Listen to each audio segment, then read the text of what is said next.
Hey dudes, this is Juliana Donald, Jenny in the Muppets Take Manhattan, and you're listening to Tommy Throwback Kovac on Splat from the Past. Fun fact, Tommy is a Muppet. You poke his navel and he giggles like the Pillsbury Doughboy. Hey dudes, welcome to Splat from the Past, the only 80s themed horror and sci-fi show where things can get totally radical. Now today, I will be welcoming Gord Robertson, a legendary puppeteer from the Jim Henson camp. He was Pa Gorg on Fraggle Rock. And he also was Daddy Dodo in Sesame Street Presents Follow That Bird. He also did puppetry on the Teenage Mutant Ninja Turtles movie sequels. He was Falcore in the Neverending Story 3. His original trajectory had been mime work. I've interviewed so many mimes this year, it's so crazy. I'm going to find out his backstory of being a mime and doing improv comedy at Second City. He studied there, and he studied acting in New York. It's going to be a fun, eclectic interview. So yeah, here is my interview with Gord Robertson. Tommy. Hey Gord, welcome to the show, sir. How are you today? I'm good, yourself? I'm pretty good, pretty good. You know, the world keeps on getting crazy, but I'm keeping my head above water. Good man, you are. Yeah. Yeah, we live in interesting times, that's for sure. Yes, we absolutely do. This is such a great honor. Thank you for taking the time today. Oh, my pleasure. So, going back in time, I was reading that you were originally on the trajectory of mime work. What made you get into miming? I was at acting school in Toronto at York University, and when I was there, I discovered masks.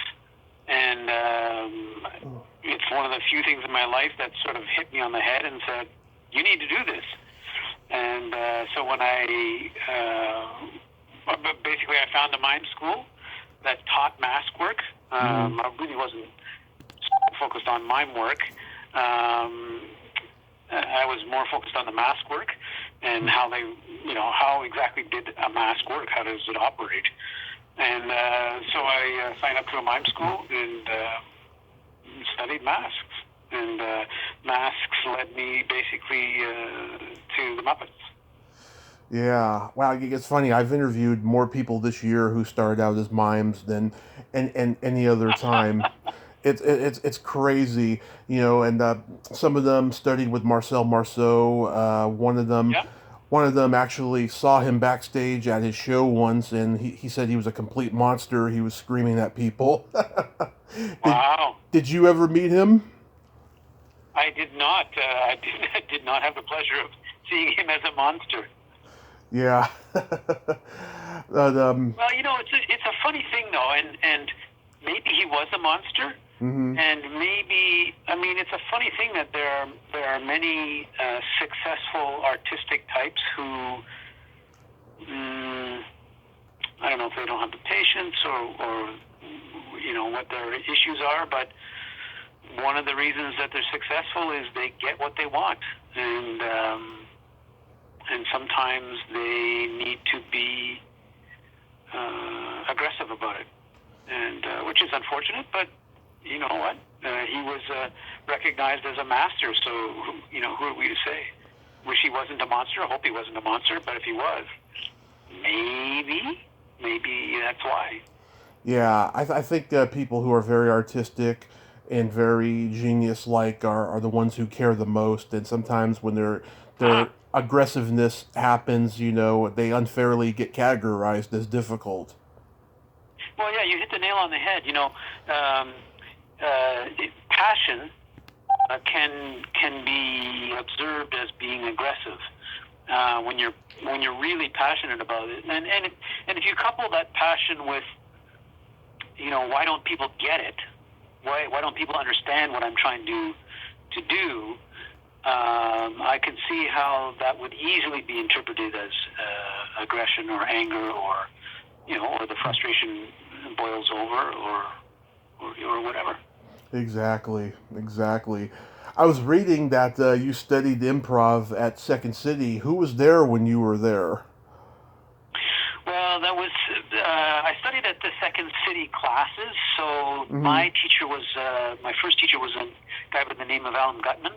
And who was on stage? Jesus, you know what? I don't honestly remember. And partly I don't remember because the classes were not really. It's not like we were, taking classes right beside the Second City stage when they were on all the time. It was kind of a separate enterprise. But there I met, and I think I took classes, might have taken classes with him first, or after Alan, Bruce Hunter, who was a fabulous improviser and comedian. And I ended up working with him, performing with him lots. And Bruce is also a puppeteer, actually. Mm-hmm. Wow. This was in Canada? Yep, up in Toronto. And Bruce actually, no, now that holy smokes, I must be getting old because I don't remember things. Bruce and I went to mime school together, believe it or not. So we both had an interest in masks. Then I went off and did puppetry, and he went off and did comedy and improv, and did a lot of work. I know he did some of the touring company work with Second City and a lot of teaching with them. I don't know if he was on the main stage or not. Was it early 80s? Something like that. No, early 80s would have been when I was, early 80s would have been at mime school, and then later, so maybe 86 or something like that, I'm guessing. Oh, okay, yeah, because I talked to a few people who were there early 80s in Canada. David Hubband, Linda Cash. Oh, yeah. Yeah. Yep. David Hubband I know well, and I shouldn't say I know well, but I know through Bruce because he and Adrian Truss and David Hubband had worked as the illustrated men. Yeah. Like quite successfully too, yeah. And Ron James, he's been trying to come on the show the last 3 years. That guy is so busy with his stand-up now. Good for him. And Ron James, I certainly know of, but I don't know him. Mm-hmm. I don't know if I've met him or not, maybe. But the Toronto community is pretty familiar with each other, and. Yeah. Did you develop any characters while you were there? At Second City? Yeah. In the Second City classes? Yeah. Not so much. I mean, it was mostly learning improv skills and, learning kind of like going to acting school, but for improv, but also some acting. Learning kind of the basics. I mean, I came out of mime school with good mask skills and good mime skills. And when I say mime skills, some of the more traditional skills, like, how do you pretend you're in a glass phone booth or walking in the wind. But more importantly for me, how do you analyze a movement and break it down, and then because it translates over to puppetry, how do you then create that illusion with the puppet? And of course, how do you play a mask? How do you bring a mask to life? So that's what I got it from mime school, and then improv work. A lot of it was about dialogue, and a lot of it was about working with people and accepting, their offers when they're improving and not blocking, and lots of character stuff and lots of awareness stuff about, being aware of what's happening on stage and really tuning into what your partner or partners, the other people on stage, what are they doing? And so that you can be with them, be in the moment, and not just be lost in your own work. Mm-hmm, absolutely. It's all about technique. Yeah. You studied at you studied acting at the New School of Drama. Did you have any classmates that went on to become successful or famous? I've seen some of them in commercials, none of them that I've certainly lost contact with all of them, I think, yes. I've seen some of them in commercial work. The School of Drama was not a huge school, but it was good, and a couple of very good teachers, and And again, just basic. I went for a long time. I was taking classes wherever I could. Because I left York University early to go to mime school, and so then I was trying to get my acting chops elsewhere, taking lots of clown classes, anything that I thought might be interesting or would help what I was doing. Yeah. So how do you meet Rob Mills and Trish Leeper, and that led you to forming a mime trio? Yeah. So Rob and Trish had both come out of the same mime school, and towards the end of my year at the Mime School Unlimited, the guy who ran it, Ron East, said to me, "Oh, there's an ad for acrobatic scene changers, and we had a little bit of acrobatic study at the school. You should go check it out." And I was like, yeah, whatever. And then I didn't do anything. And then again, somebody said, "Hey, are you going to go check out that?" And I was like, yeah, whatever. And I think a third time somebody said, "You really should go check out that job." So I finally went, and Rob and Trish were both there. Trish had actually taught some classes at the mime school. She and Rob came out of it. They were both quite good. And so the three of us ended up working as these acrobatic scene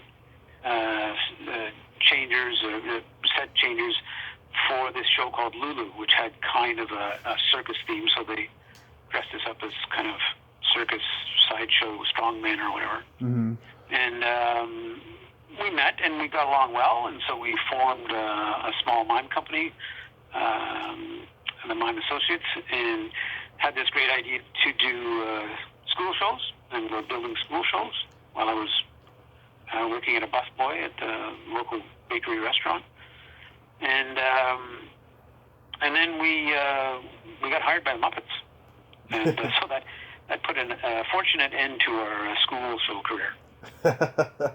Yeah, it's just you never know where your success is going to come from. It seems. Yeah.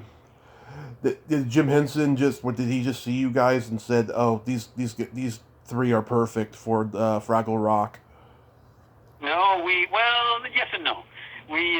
So Rob saw an ad in the paper for the auditions while we were building our school show, and God love him, I would never have had the chutzpah, but he immediately called up and got us an audition. And so we went in. I think we'd been up late building our school show the night before, and we showed up. We showed up with a small suitcase of masks and other props. And the thing that we had going for us is that we were auditioning for the Gorgs, which was Ma, Pa, and Junior, a sort of family unit. And so they auditioned everybody in threes. And the thing we had going for us is that we worked together.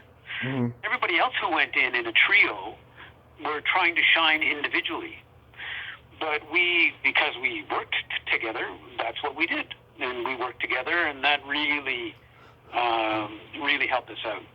And it didn't hurt also that they were looking for two short people and one tall person, which is what we were. Trish and I were about the same height, about 5'5", and Rob is 6, maybe 6'2". So it was perfect. Yeah, you were Pa Gorg. That must have been just hot in that costume. It was hot, and the first year, the vision. I have to say though, it was hot, but those suits were Cadillacs. I mean, I've been in a few body costumes since, and those suits were actually quite amazing, quite light, and breathed really well. So it wasn't too bad at all.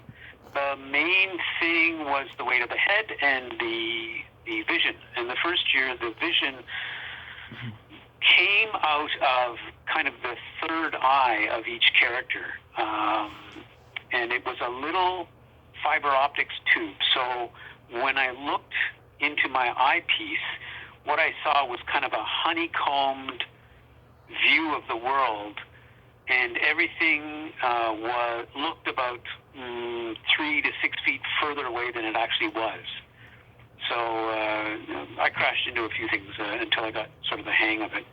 But I remember the second season putting the helmet on and looking through the fiber optics and going, oh my God, how did I ever do this? And then I don't know if it was midway through the second season or not too far into it actually, they actually hooked up a camera so vision was much, much, much better. Mm-hmm. That's good. Yeah, because I've heard stories about people being in costumes and they can't see a thing. Yeah. It's not. I did a show here in Toronto a couple of years ago, and I could see where I could see was out of one of the nostrils of the character, and but I was working in a green screen studio, so it was kind of hard to see what I was doing. Yeah. It's just green, and you can't tell the floor from the wall, from the ceiling, from the from anything. Yeah. So did Jim mentor you? Mentor me? How? I mean, Jim was. It's not like he took any of us on sort of personally. I think the mentorship was kind of a group thing that, Jerry Nelson, I might have said Jerry mentored me in a way because he was the voice of and the mouth of Pa Gorg, the puppeteer, the mouth and the eye blinks of Pa Gorg. And he and I, worked a lot together. And then also, maybe around the second season, I started to do Gobo's hands, his main character Gobo, pretty consistently. And so I learned lots about everything from Jerry. And I mean, I was really lucky because he had a very, very, most of the time, calm demeanor. Every once in a while, he'd blow up. But a very, I always remember Dave Goles sitting and watching Jerry perform, and Dave sort of quietly saying to himself, shaking his head, he has the most natural delivery. And of course, Jerry was really known for his voices and his acting, and he had a great delivery. And could give you a character, a full character in one line. But all of the Muppet performers, Dave Goles, who had mentioned Kathy Mullen and Karen Prell and Steve Whitmire, Jim when he would come in, and Richard Hunt, were all really, really generous and sometimes kind of pushy in getting us to be better. And I say pushy in the best possible way. Richard was not shy about calling us out if he needed to. Yeah. How wonderful was working with Lee Armstrong? Great. I mean, she, I felt a little bit like a fish out of water because Lee had already been a puppeteer and was sort of established, and I hadn't done puppetry before. I mean, I'd done masks, but I hadn't done puppetry at all. So her and the other background puppeteers, I kind of looked up to and watched what they did and tried to learn. And again, she was as generous as the Muppet performers, and it was a good group, and I think that was actually one of Jim's talents, was that he collected good people around him, just basically good people, and you'd think that would be easy, and it's not always easy, and it's not always easy when when it comes to the performing arts, because people have egos. Oh yeah. And sometimes those can get in the way, and but it was good, and Lee was great. Yeah, I talked to Lee, talked to Cheryl Wagner, just great ladies. Yeah, yeah. Cheryl was tons of fun as well, and lucky her, she was on Ma Gorg as well. So I probably worked with her a little bit more, or alongside her a little bit more because of the Gorgs. Did you work with Louise Gold? Louise didn't come into Fraggle. I'm trying to think if I've ever... I mean, I met her a few times through Muppet,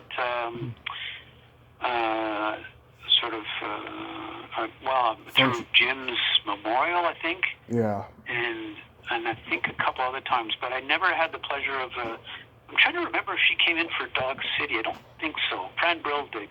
Yeah.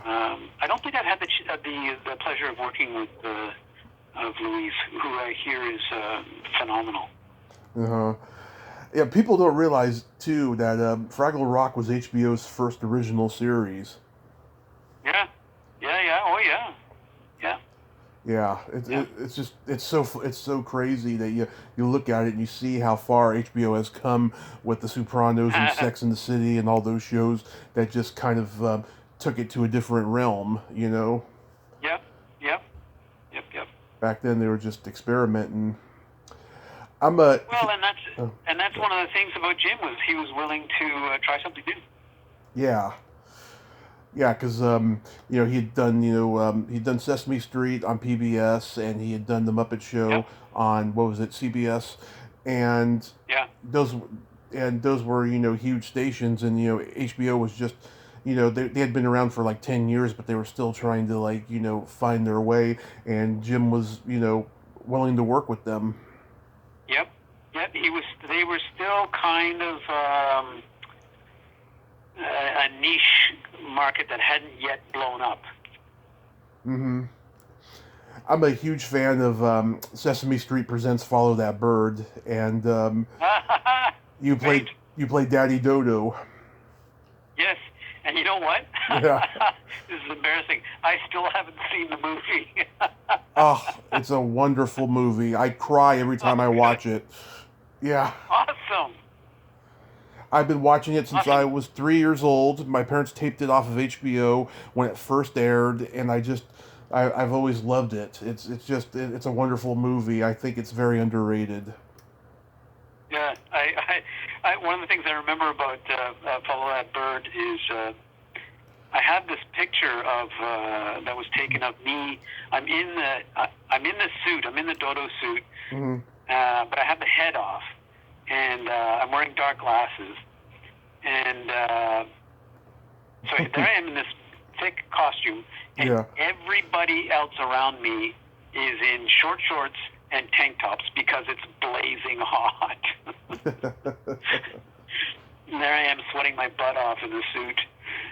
The other thing I remember about that is, so I'm in the bottom half of the suit, and so I've got these big feet and these sort of dodo legs and the big sort of dodo butt, and I'm walking around, and I wasn't in the shot. Obviously, I'm half undressed, and I noticed that there's nobody around. We're shooting in the middle of Scarborough, which is a suburb in Toronto, and I finally find somebody, and I say, "Hey, where is everybody?" And they said, "Oh, well, they've all gone to such and such restaurant for lunch." I'm like, "Oh, great! It would have been nice if somebody told me." Yeah, Lorraine Newman was the voice of Mommy Dodo, and I just called her Mommy Dodo on Twitter recently, and she loved it. Oh, nice. Yeah, her and I have mutual friends, so she's aware of who I am and stuff, so I thought that was pretty cool. Nice. Yeah. You worked on the Teenage Mutant Ninja Turtles sequels. How was that? Good. A nice challenge. And, remote control puppetry, working with the Henson system, the big one, so animatronic work. And interesting for me because, on Fraggle, I had been in the suit kind of following and working with somebody who was doing the voice and doing the head, and here it was reversed. I was on the outside doing the head and doing the voice while somebody worked the inside of the suit. So that was the interesting challenge and interesting change. yeah, I'm not sure what else I can say about that. A different company doing this number 2, number 3, which is what I worked on. All Effects, and we had met Eric Allard on Short Circuit 2, and had a great time doing that with him and working on the robot and Johnny 5. Oh, I didn't know. It's funny because I just talked to Kenneth Johnson a couple of weeks ago. He's doing was doing an extras package, I think, for the DVD or maybe for one of his lectures, because he teaches as well. Yeah. Yeah, so that was a great gig for us, for Trish and Rob and I. One of the first gigs, sort of outside of the umbrella of the Muppets, and Jim had actually recommended us for it, which was really generous of him. Yeah, I did not know that you worked on Short Circuit 2. I actually liked that one better than the first, and I talked to Kenneth Johnson in the springtime. I asked him if he wanted to come on. He told me he was going. He was going to let me know once he was trying to get a reboot of V going, and of course COVID hit, and so it has. So I guess it hasn't happened, but I'm still keeping in touch with him. Yeah. Yeah, very nice man. Yeah, well, I love Short Circuit too. I'm so glad you worked on that. Yeah, no, that was a good gig. It was a good gig. Yeah, and when you did the second Teenage Mutant Ninja Turtles, Jim had just passed, right? Yes. So that was kind of, well, I mean, what can you say? Jim's death was brutal for everybody, and shocking, and everything else you can say about it. It was sort of one of those unbelievable moments. Mm-hmm. Where you know, I got the phone call from, actually, Kevin Clash called me and told me, and it kind of doesn't register. Yeah, I haven't liked a whole lot of the Muppet stuff that has come since his death, you know, because Disney owns it, and I think it's more of like a Disney vision than Jim's own, you know. I mean, I think his son has carried out the tradition, but I just don't think it's the same. There's something missing from it, you know. Well, it's Jim was what do you say? I mean, one of a kind. I mean, I think I would agree with you that Jim's vision and the Disney vision are not necessarily the same. Mm-hmm. I can say aren't the same. And Jim, let's put it this way. I remember the stories about making Fraggle Rock. Right. And one of the stories that came out was that in one of the first meetings, Jim said, why don't we make a show that would put an end to all war? And everybody kind of laughed. And then they realized he was serious. And that's a pretty strong, particular vision. And I think that thread runs through all of his work, and coupled with a certain kind of craziness in his comedy, which I love, and yeah. So I don't know if that's the best I can say is you know, trying to be politically correct, and is to say I'm not sure if that's the same as the Disney vision or not. Yeah. And you know what? Disney's done a lot of good work too. So. Yeah. You know. Yeah. I think, and I think, you know, I have to say that my viewpoint comes from the fact that I feel a tremendous amount of gratitude towards the Muppets and to Jim for what they gave me. They gave me a career, basically. Yeah, I mean, it seems like you know, before that you were on the trajectory of either doing acting or improv or miming. It sounded like you had trouble finding yourself until you got involved with Jim. Oh yeah, no, absolutely. I'll say it again. They gave me a career, and so. How was playing? Yeah, oh, go ahead. Go ahead. Oh, go ahead. I was going to say, how was it playing Falcore in the Neverending Story 3? Falcore was Falcore was really good in some ways. That sounds like it was not good in other ways. No, it was again another really good challenge, and because Falcore, the actual puppet, was, I don't know, 20, 30 feet long. It was huge, and myself and Sue Dacre on the head. And so that took some negotiation and in terms of, figuring out who's going to do what and how and when and negotiation isn't the right word, but collaboration. And also it was interesting because I felt like I was butting heads with the director at one point. And I remember talking to the second AD about it, just kind of in passing. Mm-hmm. And, and I was sort of muttering, I think, and saying, this guy's tough and boy. Yeah. and I forget the AD's name, but he basically said to me that he really liked working with this director because once he got past that sort of gruff exterior, he found that the director really made him get his shit together. Right. And I kind of went, okay, let me work with that. And so from then on, whenever I arrived on set, I looked around and thought to myself, okay, what could I possibly need? Let me make sure that everything I might possibly need for this scene, whether it's monitors, whether it's props, whether it's people, whether it's something as ridiculous as knowing your lines, whatever it is, whatever that could possibly need, I've got to have it at hand ready. And also psychologically, if he needs to do the scene a different way, I'm ready. Yeah. And once I did that, I got along famously with him. And it made my work exponentially better.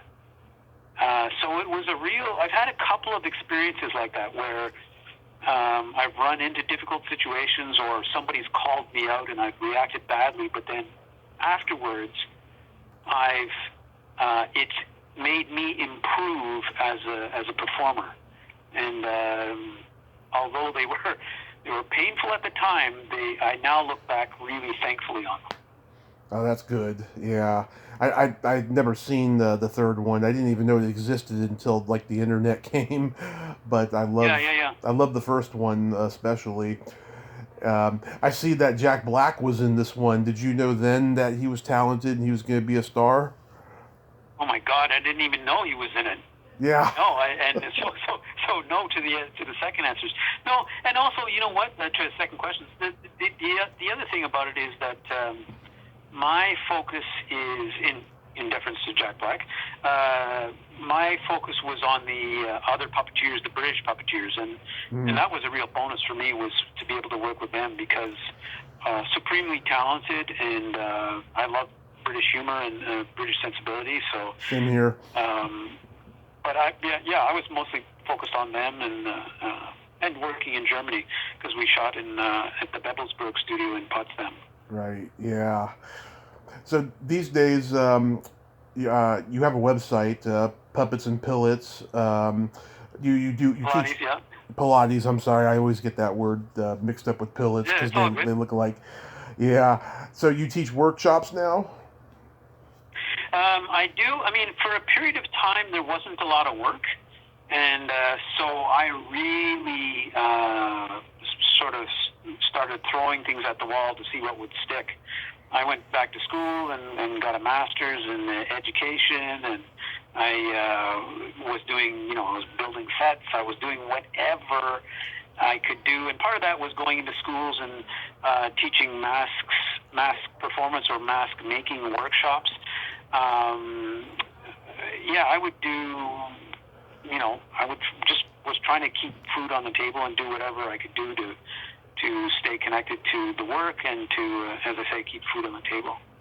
Oh, that's great. Yeah, you doing a lot of virtual stuff these days?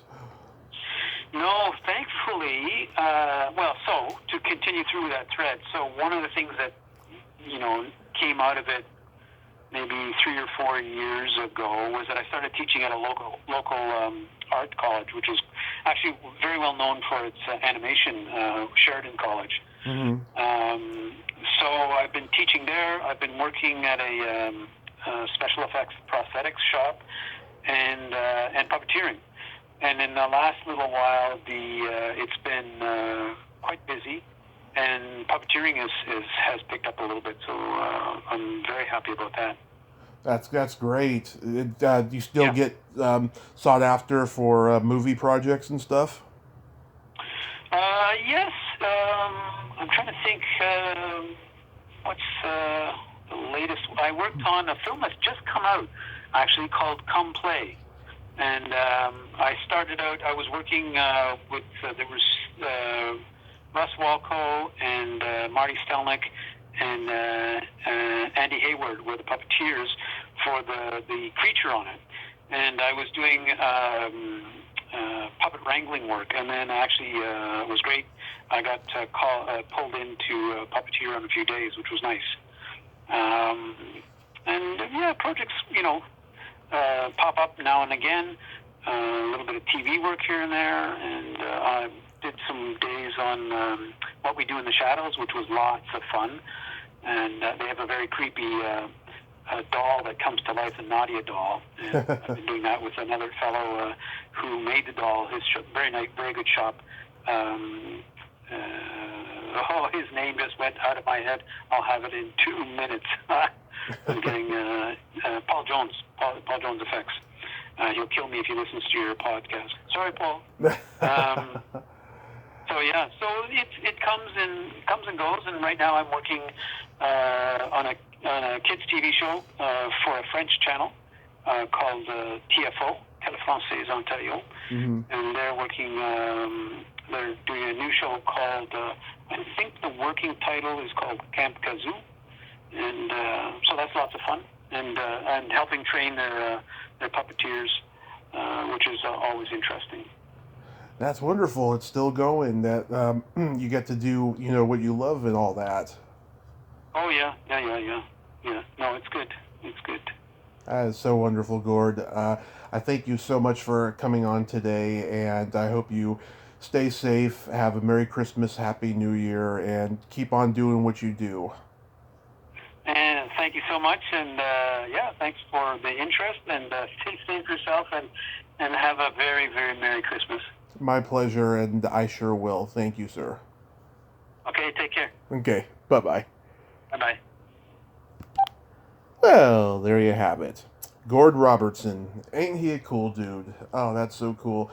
He's got nothing but good things to say for the most part about the work that he's done, and he loves doing what he does. That is so great. I think everyone should keep on doing what they do in this world, because God gives everyone a gift, Well, that's all the time we have this week on Splat from the Past. Until next time, this is Tommy Throwback Kovac saying, there's no shame in living in the past, because the present sucks. Later, dudes.